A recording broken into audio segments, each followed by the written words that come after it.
My name is Father Brendan McGuire. I'm pastor here at St. Simon Parish in Los Altos.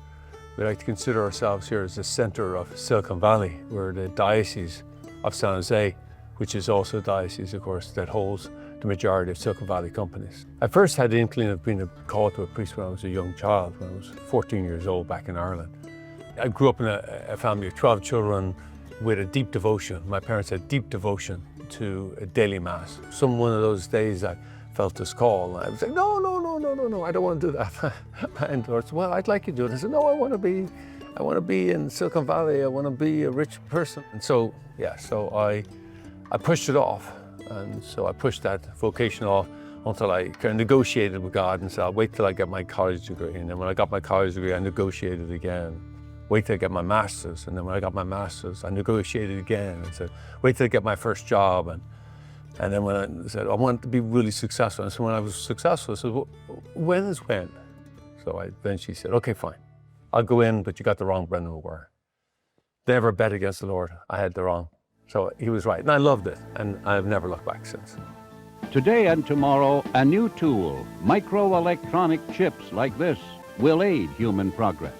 I always wanted to do engineering. And when the first year, it became clear that computer engineering and electronic engineering was the future. Back then, that would have been only in the early 80s. This was the hub of all technology. And so I was looking forward to, this place. And so, as soon as I graduated and ready to go, I was going, Silicon Valley, here I come.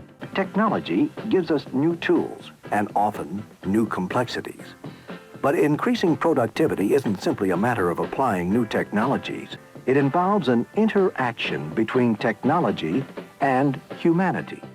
Back in 1989, there was no jobs to be had in that, or at least there weren't readily. And so I ended up becoming an executive in an organization called PCMCIA, which was an international association that brought together all these corporations and executives. So it was in that role that I spent 5 years. And in that executive role, I got to meet all these up-and-coming executives. But in those times where they're on their way up, they've always confided in me, and I've always stayed connected to the technology world because of that.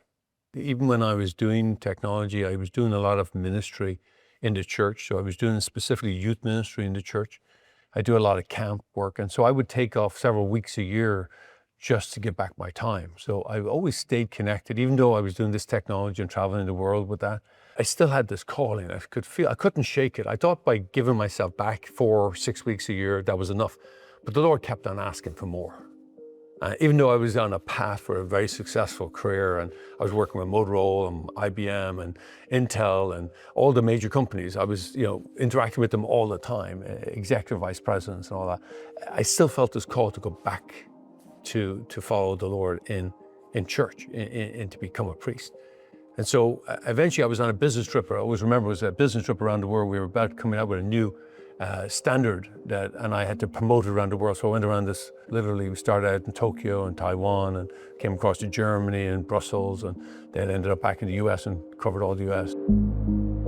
I stopped in Brussels and I had a deep mystical experience that says, this is your last trip. I want you to come and follow me. And it just became so clear. It was a clarion call to me. And so that was my last trip. It was a deep mystical experience.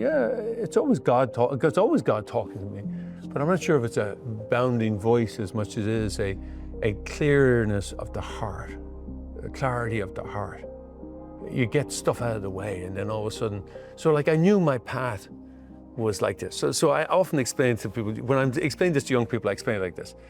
You ever play a game of Monopoly? And when you play the game Monopoly and somebody's got hotels on Park Avenue and you realize nobody can move, they know whoever has those is gonna win, but you haven't won yet. Well, when I play that game, like we normally say, okay, you win. Okay, now let's start a new game. Well, the Lord kind of came to me and said, look, you've got a career, you haven't finished, you haven't played out the career, but you do have the career, it's all set. You got a girlfriend, she's beautiful, you're gonna have kids, that'd be great. You've got this great job, it will take you to new jobs. Okay, so you win, let's play a new game. This time it's my Monopoly game. Let me change. And so that's what I did. I basically said, I could have had all that, I would have had all that. Let's start a new game. A new game was a life of priesthood. I put it all away and said, okay, let's start over. So that's where I am. Fast forward 26 years, I think it's been a pretty fruitful life.